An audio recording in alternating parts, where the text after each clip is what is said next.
Olá, eu sou o Macorati e nesta semana eu vou continuar com o projeto usando a Clean Architecture. E nesta semana eu vou implementar a camada Application. Então na semana anterior nós implementamos a camada Infrastructure, onde no projeto Persistence nós criamos o arquivo de contexto, implementamos o repositório genérico, o repositório específico e implementamos a interface Unit of Work. E criamos também o método de extensão para a eService Collection. Nesta semana nós vamos implementar então a camada Application, que faz parte do core, ou seja, do núcleo da aplicação. A camada Application ela atua como uma ponte entre a camada de domínio, o domain, e as interfaces externas, que aqui são representadas pelas camadas Presentation e Infrastructure. Então a camada Application ela coordena as interações entre o domain e os componentes externos, transformando os dados entre as diferentes camadas. Ela vai conter serviços de aplicativo e classes que contêm lógica de negócios do aplicativo. Então esses serviços vão interagir com a camada de domínio, o domain, para executar tarefas, como criar ou atualizar entidades ou invocar serviços do domínio. Então na Clean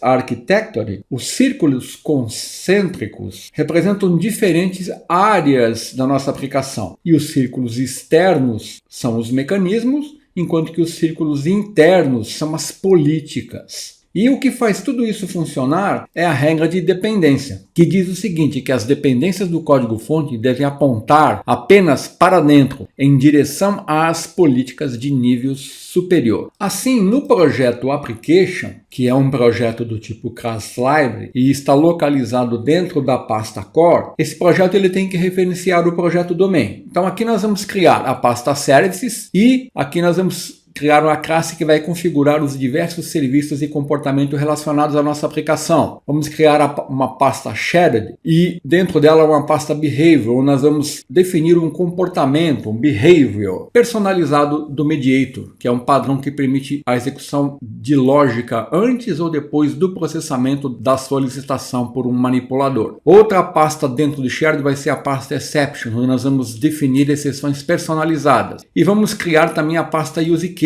Dentro dessa pasta nós vamos ter diversas pastas onde nós vamos fazer a implementação do padrão CQRS para criar os casos de uso relacionados com as operações CRUD. Então vamos ter as pastas Create User, Delete User, Get All User e Update User. Então eu vou abrir aqui o nosso projeto, estou na camada Application, que atualmente tem uma referência ao projeto Domain, e aqui eu vou criar essas pastas. Vou vir aqui em Project, New Folder, vou criar a pasta Services. Depois eu vou criar a pasta Shared. Dentro dessa pasta Shared eu vou criar uma pasta Behavior. E dentro dessa pasta Shared eu vou criar também a pasta Exceptions. E eu vou criar por último a pasta Use Case. E aqui dentro dessa pasta eu vou criar as pastas para realizar a implementação dos comandos e das consultas no padrão CQRS. Então, por exemplo, eu vou criar uma pasta aqui, que eu vou chamar de Create User, onde eu vou implementar o comando para criar um usuário. Depois eu vou criar uma outra pasta onde eu vou fazer a implementação da atualização do usuário, que eu vou chamar de Update User. Eu vou criar uma outra pasta Delete User, onde eu vou fazer a exclusão do usuário. E, por último, eu vou criar uma outra pasta, Get All User, onde eu vou implementar uma consulta para retornar os usuários. Então, essa é a estrutura, o esqueleto aqui da organização das pastas que nós vamos utilizar no projeto Application. Nesse projeto nós vamos instalar os seguintes pacotes no Get. O pacote do Mediator, que é uma biblioteca que é usada para auxiliar a implementar o padrão Mediator na nossa aplicação. O pacote do Automapper, que é uma biblioteca que fornece uma forma de eu realizar o mapeamento entre objetos. E o pacote do Fluent Validation, que é uma biblioteca usada para validar objetos, conforme um conjunto de regras especificadas. Então vamos retornar ao nosso projeto. Vou vir aqui em Application, vou selecionar a opção Manage NuGet Packages. Ele vai me abrir aqui a janela do NuGet Package Manager. Vou selecionar aqui em Procurar. Aqui eu vou instalar, por exemplo, a biblioteca do Automapper. Aqui eu vou instalar, na verdade, o pacote Automapper Extensions Microsoft Dependency Injection. Vou instalar este pacote. Também vou instalar o pacote do Fluent Validation, vou instalar o pacote Fluent Validation Dependency Injection Stations.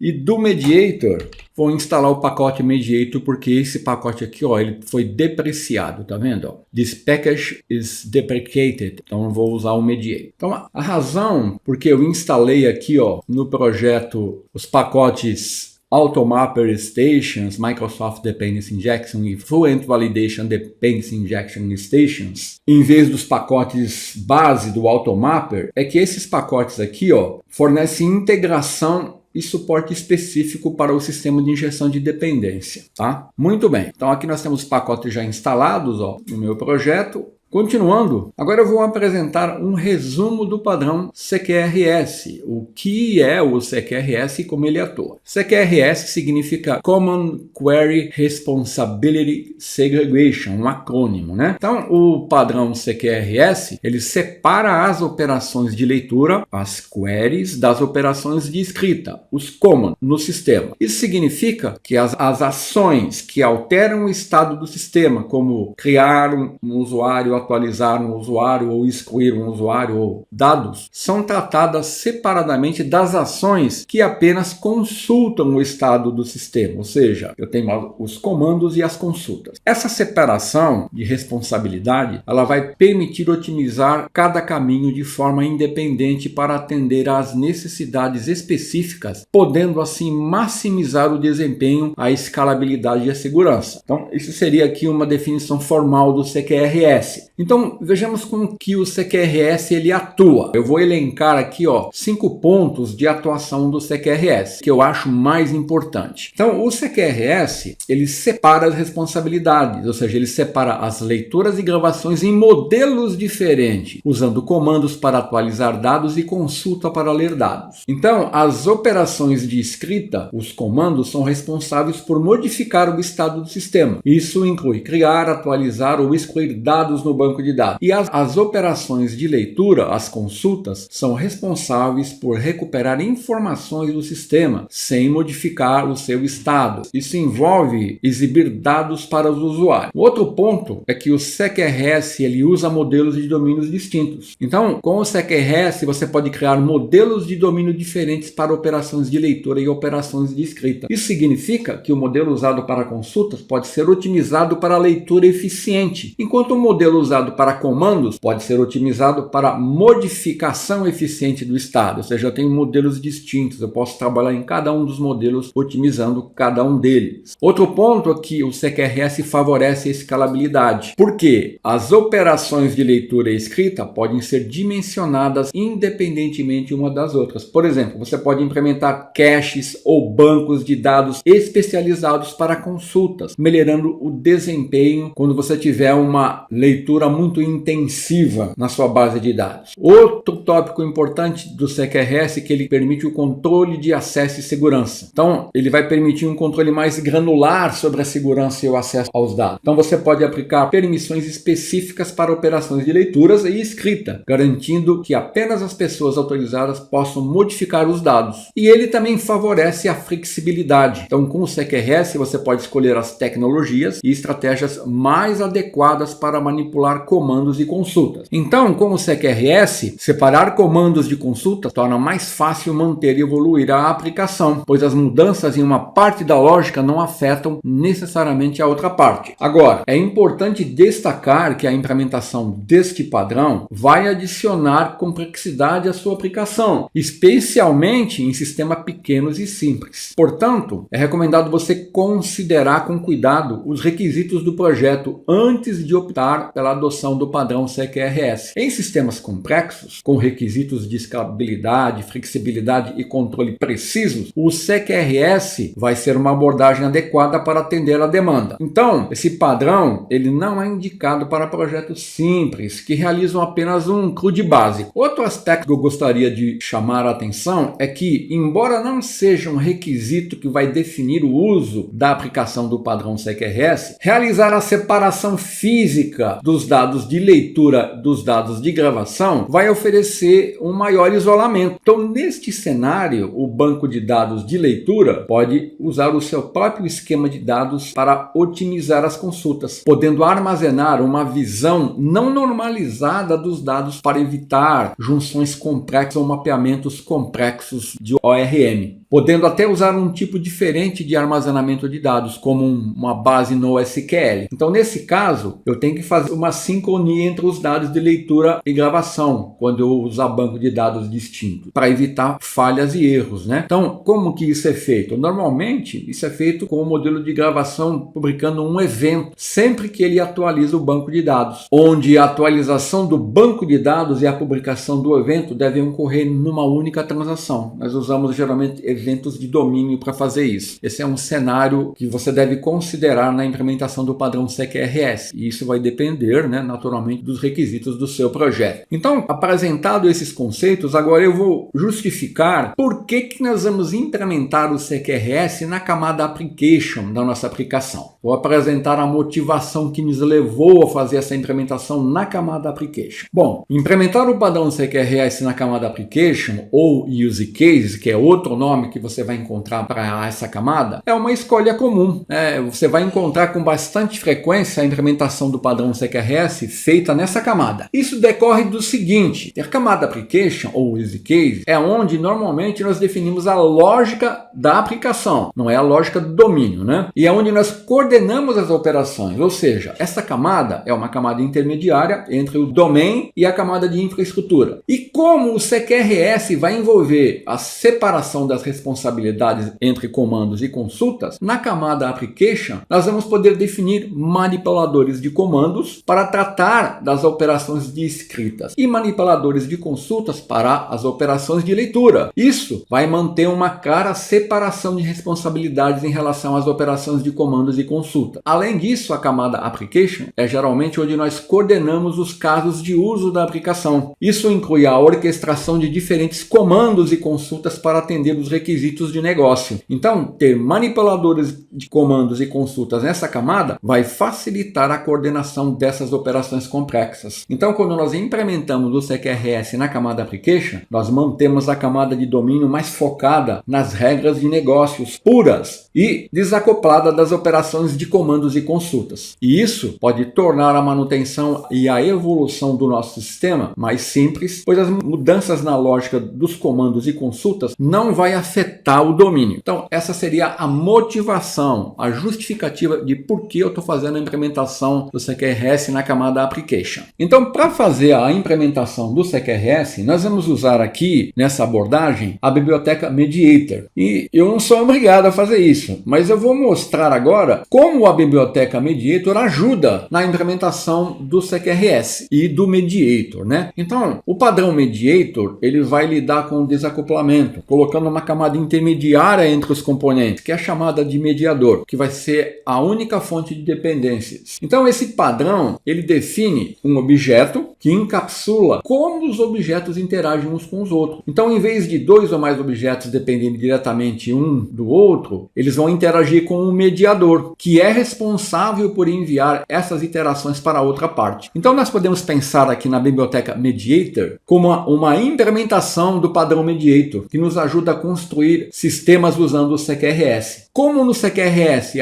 as responsabilidades de consultas e comandos são assumidas por seus respectivos handlers, isso torna muito difícil fazer a conexão manualmente entre o comando e seu handler e manter o mapeamento. Então é aqui que entra o padrão Mediator e é aqui que entra a biblioteca Mediator, que ajuda a implementar o padrão Mediator. E assim ele vai encapsular essas interações e vai cuidar do mapeamento entre o comando e o handler para nós. Então é por isso que nós usamos a biblioteca Mediator e é por isso que nós usamos essa abordagem, para tornar mais simples a implementação. Então, ó, nesta figura aqui, ó, nós temos um esquema simplificado da implementação do CQRS usando o Mediator. Então, ó, ele atua aqui recebendo os requests das consultas e dos comandos e mapeando os handlers das consultas e dos comandos. Então agora eu vou apresentar os recursos usados para realizar a implementação dos comandos e consultas no CQRS com a biblioteca Mediator. Eu vou iniciar pelos comandos. Então, a implementação dos comandos no CQRS envolve a criação de classes que representam os comandos, que eu estou chamando de command, e de classes que manipulam esses comandos, que são as classes command handler. São nomes padrões usados nessa implementação aqui. Então, um comando é uma classe simples que representa uma solicitação para modificar o estado do sistema e contém informações sobre a ação a ser executada, como os parâmetros necessários para realizar a operação. Então, a classe de comando ou command não deve conter lógica de negócio. O seu papel principal é transportar dados. Então, a classe command, ela funciona como um DTO. Um command handler, a classe command handler, ela vai processar um comando específico e contém a lógica de negócios associada à execução do comando. Então, essa classe é responsável por receber o comando, validar os seus dados, executar a ação apropriada no domínio e, opcionalmente, atualizar o estado do sistema. Na figura a seguir,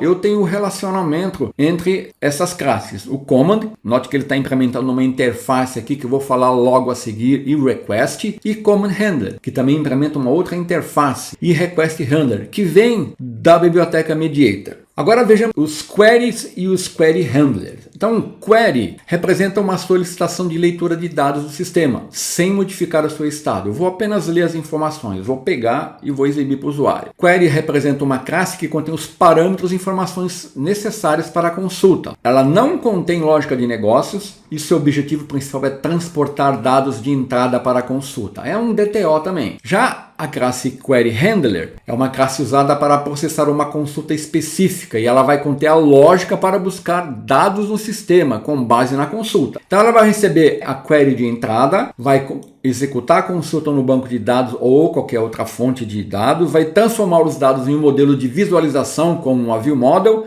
e vai retornar o resultado. Então nessa figura eu tenho um relacionamento entre a query e a query handler. Observe que query vai implementar a interface request e query handler vai implementar a interface e request handler da biblioteca Mediator, que eu vou apresentar logo a seguir. Então agora eu vou apresentar as interfaces e request handler do Mediator, que são usadas para facilitar o despacho e o processamento de comandos e consultas. Então a interface request é uma interface que representa uma solicitação, como um comando ou uma consulta. Essa interface ela é implementada pelas classes de comando para representar a solicitação de execução de um comando e pelas classes de consulta, as queries, para representar a solicitação de uma consulta. Já a interface e request handler é uma interface genérica que vai definir a assinatura do método handle para processar uma solicitação que vem da interface request e retornar um resultado. Essa interface ela é implementada pela classe command handler para processar um comando específico e contém a lógica de negócio associada à execução do comando. Ela vai receber a instância do comando como entrada e executar a ação correspondente no sistema. E ela também é implementada pela classe query handler, que vai processar uma consulta, uma query específica e retornar os dados solicitados, e ela contém a lógica para executar a consulta do sistema. Então, esses artefatos são utilizados na implementação do CQRS para comandos e consultas. Essas interfaces vêm da biblioteca Mediator e elas vão atuar em conjunto para fazer a implementação do CQRS. Então, com esses conceitos apresentados, agora eu vou iniciar a implementação dos comandos usando o padrão CQRS e a biblioteca Mediator para facilitar a implementação do padrão Mediator. Vou usar também a biblioteca Automapper para mapear os objetos entre os diferentes modelos de dados e vou usar a biblioteca Fluent Validation para validar a entrada dos comandos. Eu vou iniciar mostrando aqui a implementação do comando para criar um novo usuário. Eu vou detalhar o fluxo e a lógica da criação desse primeiro comando para quem estiver iniciando poder acompanhar, a implementação. A seguir, nos demais comandos, ele vai seguir o mesmo fluxo e a mesma lógica, Então, no nosso projeto, nós vamos criar a pasta use cases e a pasta create user que nós já criamos, né? Olha aqui, ó, a implementação então que nós vamos fazer aqui, ó, na pasta create user. Então, nós vamos fazer o seguinte, eu vou usar uma abordagem aqui onde eu vou criar classes separadas. Você vai encontrar essa implementação feita de uma outra maneira. Eu vou usar aqui essa abordagem porque eu acho que ela é mais didática, ela vai facilitar melhor o entendimento. Então, ó, vamos lá. Eu vou criar um record chamado Create User Response. Então, esse record ele vai representar a resposta que eu espero obter após a criação de um novo usuário. E ele vai conter as informações que eu desejo retornar após a operação de criação ser realizada. Então aqui, ó, quero obter o ID, o e-mail e o nome. Isso aqui é um DTO, tá? Eu estou dizendo aqui, ó, eu quero obter isso como resposta. Estou definindo aqui como um record. A seguir, eu vou criar um outro record, sealed, não pode ser herdado, que eu vou chamar Create User Request. Aqui é o response e aqui é o request. Aqui, ó, eu estou implementando a interface e-request do Mediator. Então, Create User Request aqui é um record que vai representar o comando para criar um novo usuário e vai conter os dados necessários para criar o usuário, que é o e-mail e o nome. Então, ó, aqui eu estou informando os dados que eu vou usar para criar o usuário e aqui está o response que eu vou tratar. Então, eu estou implementando a interface request, indicando que aqui eu tenho um comando que vai ser manipulado pelo Mediator, né? Essa interface é do Mediator. Então, ó, aqui seria o response e aqui o request. Então, por que eu estou usando o record aqui? Ó? Eu escolhi usar record aqui, tanto para implementar o Create User Response, como para implementar o Create User Request, porque eles são imutáveis, por padrão, o que é útil para garantir que os dados de resposta e do comando não sejam alterados após a sua criação. Além disso, ó, usando o record, eu tenho uma semântica e uma sintaxe mais simples. E se eu quiser fazer comparação com record, é muito mais fácil do que eu usasse classes aqui. Então, por isso que eu estou usando o record. Eu vou criar também, naquela pasta, uma classe selada Create User Mapper, que está herdando de profile, que vem do AutoMapper. Então, essa classe, ela vai ser responsável por configurar o mapeamento entre os objetos do tipo Create User Request e User, e entre User e Create User Response. Então, aqui eu estou usando o AutoMapper para simplificar esse mapeamento aqui entre os objetos. Então, esse profile aqui, ó, herda do AutoMapper e permite eu utilizar aqui o Create Map fazendo o mapeamento entre esses objetos. A seguir, eu vou criar uma outra classe, que vai ser a classe Create User Validator, que está herdando aqui, ó, de Abstract Validator Create User Request. Então, essa classe está usando a biblioteca Fluent Validation para definir regras de validação para objetos do tipo Create User Request. Aqui, eu estou validando a entrada dos requests nos comandos, tá? A validação na camada de domínio tem que ser feita da mesma maneira. Aqui é uma validação dos comandos. Então, com isso, eu estou garantindo que os dados fornecidos para criar um novo usuário está atendendo os critérios que eu defini aqui, ó, nessas regras. Eu defini aqui as seguintes regras, ó, que o e-mail não pode ser vazio, o nome também não, tem um tamanho máximo para e-mail, mínimo e máximo, e aqui, ó, o formato do e-mail tem que ser válido. Então aqui eu estou usando a Fluent Validation para validar o meu comando, a entrada de informações do meu comando. E por último, eu vou criar a classe que é o meu handler, né? Que eu estou chamando de Create User Handler, é uma classe selada. Todas as classes que são seladas, eu não quero que essas classes sejam herdadas, né? Para que ninguém herde dessas classes e altere essas classes aqui. Então essa classe, ela vai executar a lógica da criação de um novo usuário. É aqui que está a lógica de criação. Então ela está implementando aquelas interfaces e request handler. Então isso significa que ela é responsável por manipular os comandos do tipo create user request e retornar as respostas do tipo create user response. Aqui está o meu request e o meu response. Então aqui, ó, no construtor eu estou injetando as dependências que eu preciso aqui para fazer as operações, como o unit of work, o repositório do meu usuário e a biblioteca do AutoMapper. E aqui no método handle, que é um método assíncrono, Então esse método ele vai ser chamado quando o mediator receber um comando create user request, com o request, né? Então aqui neste método, o que eu estou fazendo? Eu estou mapeando o create user request para o objeto user, ó. A seguir eu estou criando o usuário no repositório, né? Estou usando a instância de repositório, dando um create, passando os dados do usuário, ó, que foi recebido do request. Aí eu dou commit usando o unit of work, né? Para concluir, eu faço o mapeamento do user que foi criado de volta para o create user response, que é o response que eu estou aguardando, né? Que vai ser retornado como resultado da minha operação. Então, o uso do handler aqui, ó, é uma parte fundamental do padrão mediator, porque aqui que eu estou separando a lógica de negócio dos controladores e estou fornecendo uma maneira centralizada de lidar com os comandos e consultas na nossa aplicação. Então vamos lá, eu vou abrir o nosso projeto, ó, em Create User, vou selecionar a opção Add Class, vou selecionar aqui o nome Create User Response. Lembrando que isso aqui não é uma classe, é um record, né? Então eu vou definir aqui o código, como foi mostrado. Então esse é o meu response. Então agora eu vou criar o request, vou criar a classe Project Add Class, aqui eu vou criar a classe Create User Request. Na verdade vai ser um record, né? Está herdando da interface request. Então esse vai ser os dados do request e aqui vai ter o meu response. Vamos salvar e vamos criar agora a classe create user mapper, que vai realizar o mapeamento usando o automapper. Então essa vai ser uma classe sealed. Então aqui, ó, profile é uma classe que é herdada do automapper e aqui eu estou usando os métodos do automapper create map para mapear create user request para user e user create user response. Vamos salvar e vamos criar agora a classe create user validator.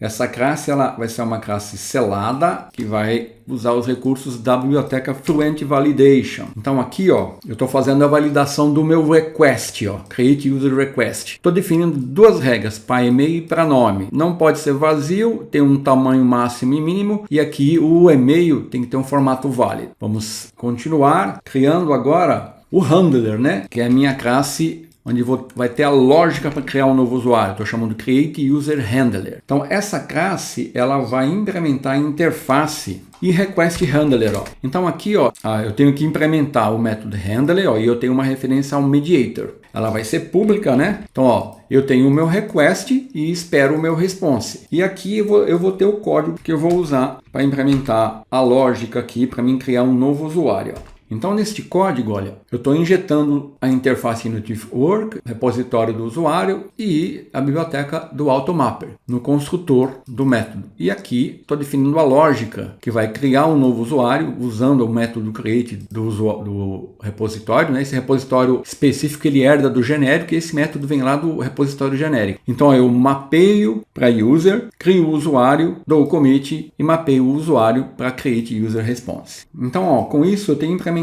aqui meu primeiro command. Então na próxima semana eu vou continuar implementando os demais comandos e as consultas. Então era isso que eu queria mostrar essa semana. Até a próxima semana, se Deus quiser.